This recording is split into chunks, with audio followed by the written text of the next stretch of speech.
அது அவரை கேளுங்க. காரணம் அவரை கேட்டதானே தெரியும். என்ன கேட்டால் எப்படி தெரியும்? அவரை போய் கேளுங்க சார். நீ அவரை கேளுங்க. ஏன் தவிச்சலாம் அவளை கேளுங்க. இதெல்லாம் இங்கே கேட்குற கேள்வி இல்லை. தனிப்பட்ட முறையில் இருக்கிற பிரச்சனை இங்கே பேசாதீங்க. எங்களுக்கு நிறைய பேர் வரல, ஏன் வழின்னு கேட்கலாமா? அதை கேட்க மாட்டேங்கிறீங்களே. ஒரே நிமிஷம். இங்கே எத்தனை பேர் வந்திருக்கிறோம்? மொத்தம் 62 பேர். அவரோட வேலை இருக்கும். இங்கெல்லாம் சுதந்திரமாக செயல்படுகின்ற கட்சி திமுக மாதிரி அடிமை ஆட்கள் இங்கே கிடையாது. நல்லா புரிஞ்சுங்க. எங்கேயுமே நான் ஒரு திருமணத்துக்கு போகிறேன், பத்திரிக்கையில் போடுறீங்க, இவர் கலந்துக்கலாம் அவர்கள். நான் என்றைக்குமே யாரையும் எதிர்பார்ப்பது கிடையாது. நான் ஒரு சாதாரண தொண்டர். புரிஞ்சுக்கிங்க. தலைவன் கிடையாது.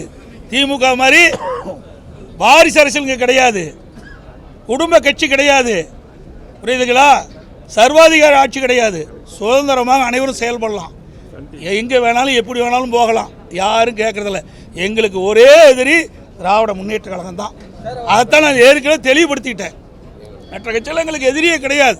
அதே போல் எங்களுக்கு இருக்கிற உறுப்பினர்கள் சுதந்திரமாக செயல்படுறாங்க. எந்த தடையும் கிடையாது.